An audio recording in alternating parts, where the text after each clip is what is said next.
नमस्कार मंडळी, welcome to our channel Gyansagar spoken English Warora. In this video we are going to discuss some prepositions of place, inside, outside, in, out of. Let's have a look.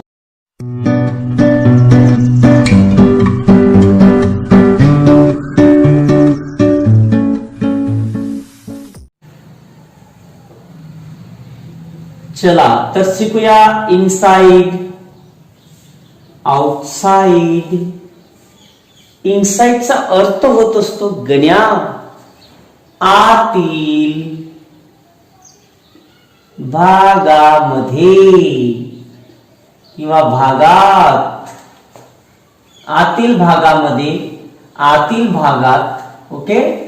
त्याच्यानंतर आउटसाइडचा अर्थ होत असतो बाहेरील भागामध्ये किंवा बाहेरील भागात किंवा आतील भागावर पण म्हणत असतो आणि बाहेरील भागावर पण म्हणत असतो. दोन्ही अर्थ आतील भागामध्ये, आतील भागात, आतील भागावर असा कोणाचा अर्थ होत असतो? इनसाइडचा. आतील बाहेरील, बाहेरील भागामध्ये, बाहेरील भागात किंवा बाहेरच्या भागावर, बाहेरच्या सरफेसवर.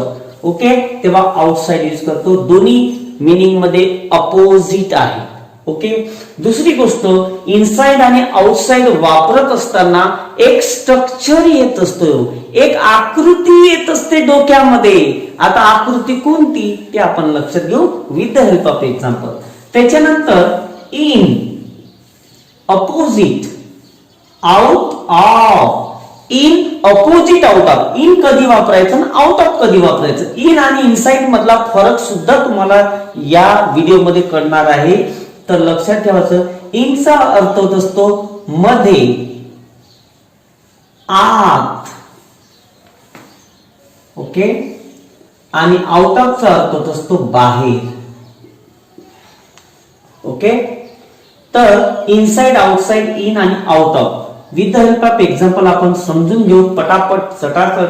आतील भागामध्ये, भामध्ये झाला का रे गण्या, गावावर भागामध्ये, आतील भागात. समजा आता हे कंपाऊंड आहे, हे एक स्ट्रक्चर आहे, कंप्लीट स्ट्रक्चर आहे. मग याला एक कंपाऊंडला दोन भाग असतात, एक आतील भाग आणि एक बाहेरील भाग. एक आतील भाग आणि एक बाहेरील भाग. आणि जेव्हा आपण कंपाऊंडच्या आत आणि कंपाऊंडच्या बाहेर असं जेव्हा म्हणतो, तेव्हा कंपाऊंडच्या आधी इनसाइड आणि आउटसाइड येत असते. म्हणजेच आता मी गाडी इथं पार्क केली, कंपाऊंडच्या आतील भागात पार्क केली, तर मी असं म्हणणार, I park my car inside the compound. जर मी कंपाऊंडच्या बाहेर कार पार्क केली होती, तर मी असं म्हणणार, I park the car outside the compound. म्हणजे कंपाऊंडच्या आतील भागामध्ये की बाहेरील भागामध्ये, या दोन्ही अर्थाने आपण इनसाइड यूज करत असतो. इनसाइड आणि आउटसाइड यूज करत असतो. आउटसाइड. ओके. बाहेर म्हणायचं असेल तर आउटसाइड आणि आत म्हणायचं असेल तर इनसाइड. पण एक पर्टिक्युलर स्ट्रक्चर असेल तर, हे एक स्ट्रक्चर आहे, स्ट्रक्चरच्या आतील भागात आणि बाहेरील भागात म्हणायचं असेल तर. मग वाक्य बघू आता. आय पार्क माय कार, मी माझी कार पार्क केली. आता मला काय म्हणायचं आहे की कंपाऊंडच्या आत म्हणायचं आहे. So I can use here inside the compound. Inside the compound. आणि मला असं म्हणायचं आहे की मी कंपाऊंडच्या बाहेर कार पार्क केली. So I will use here outside. म्हणजे एखाद्या स्ट्रक्चरच्या बाहेर आणि एखाद्या स्ट्रक्चरच्या आत जर म्हणायचं असेल, तेव्हा आपण इनसाइड आणि आउटसाइडचा वापर करत असतो. स्पेशली तुम्हाला लक्षात घ्या, इथे एक आकृती डोक्यात घ्यायची आहे, डोक्यात थिंक इमॅजिन करायचं आहे. ओके. समजत आहे का नाही? का जाऊन राहिले इकडून इकडून तर साधं साधं आहे, एक स्ट्रक्चर लक्षात घ्यायचं आणि त्या स्ट्रक्चरच्या आत आहे की बाहेर आहे, नेमकं असं बोलायचं असेल तर इनसाइड आउटसाइड. ओके, जसं आता एक एक्झाम्पल आपण गण्याचं घेऊ. शिल्पी, गण्या वर्गामध्ये, वर्गाच्या आत तुझी वाट बघत आहे, जा लवकर. तर मग आता वर्गाच्या आत आहे, शिल्पी विचारून राहिली कुठं वाट बघत आहे, वर्गाच्या आत आहे की वर्गाच्या बाहेर आहे का नाही. मग मी म्हणणार वर्गाच्या आत, वर्गामध्ये, वर्गाच्या बाहेर नाही. तर मी असं म्हणणार इनसाइड द क्लासरूम आणि आउटसाइड द क्लासरूम. समजा आता गण्या बघा, ही रूम आहे, ही एक रूम आहे, रूमचे दोन भाग आहेत, एक आत मध्ये आणि एक बाहेर. मग बाहेर आहे की आत आहे, कोणाच्या, रूमच्या. तेव्हा आपण इनसाइड आणि आउटसाइडचा यूज करत असतो. मग आता मी असं म्हणणार गण्या इज वेटिंग, गण्या वाट बघत आहे, गण्या इज वेटिंग फॉर यू, गण्या तुझी वाट बघत आहे.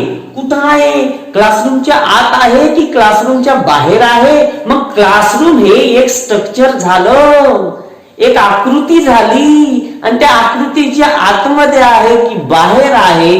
तेव्हा आपण इनसाइड आणि आउटसाइडचा विचार करायचा. So Ganya is waiting for you.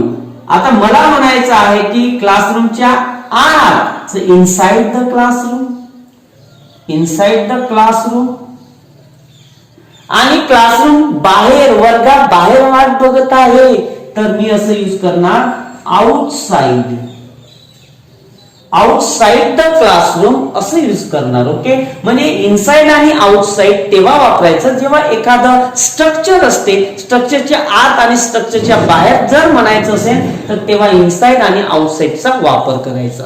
Okay, जसं बरेचसे सेंटेन्स आहेत, जसं दरवाजा आतून बंद होता की बाहेरून बंद होता, आतून बंद होता की बाहेरून बंद होता. मग दरवाजा जो असतो आपण आतून पण बंद करतो आणि बाहेरून पण बंद करत असतो. मग आपण the door was closed inside म्हणू, आणि किंवा लॉक केलेलं असं जर म्हणायचं असेल तर the door was locked inside, म्हणजे दरवाजा आतून बंद होता.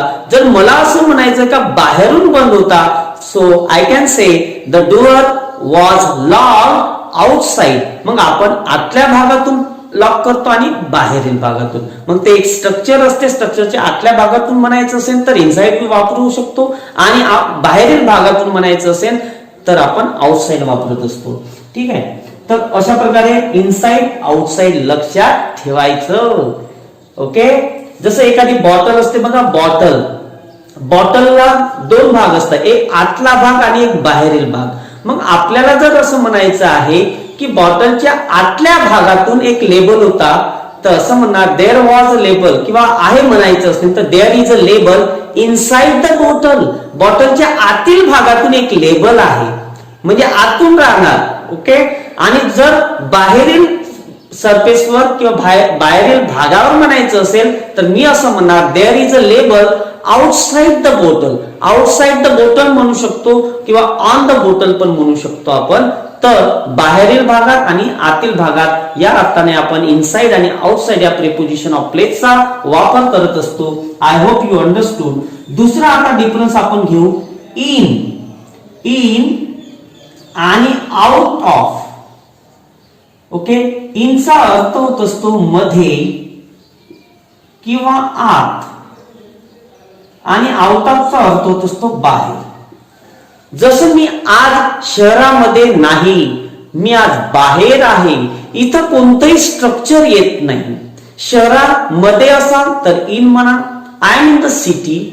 पण शहराच्या बाहेर आहात तुम्ही, एक पर्टिक्युलर स्ट्रक्चर नाही आहे, इमेज नाही आहे इथे, तेव्हा आपण इन आणि आउट ऑफचा वापर करत असतो. जसं टाउन आहे, तो टाउन म्हणजे छोटं शहर.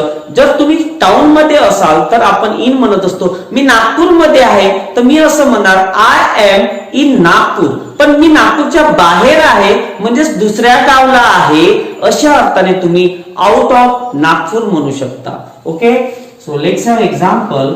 I am in Nagpur. मी नागपूरमध्ये आहे, तर नागपूर हे एक प्लेस आहे. प्लेसचा आतला भाग बाहेरचा भाग असं काही कन्सिडर होत नाही. आय एम इन नागपूर, मी नागपूर मध्ये आहे.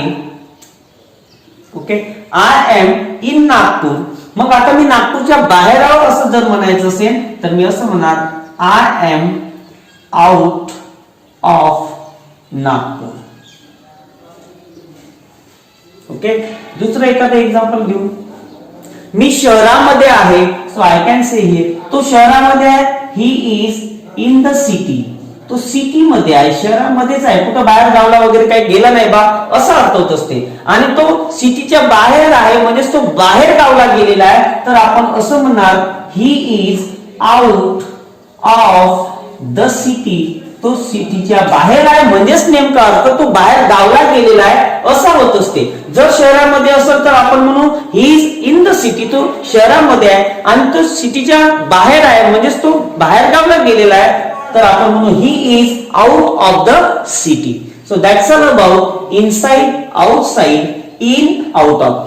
इनसाइड आणि आउटसाइडचा जेव्हा आपण वापर करत असतो तेव्हा एक स्ट्रक्चर येत असते आणि स्ट्रक्चरच्या आतील भागात किंवा बाहेरील भागात असा अर्थ एक्सप्रेस करायचा असेल तर इनसाइड आणि आउटसाइड वापरत असतो.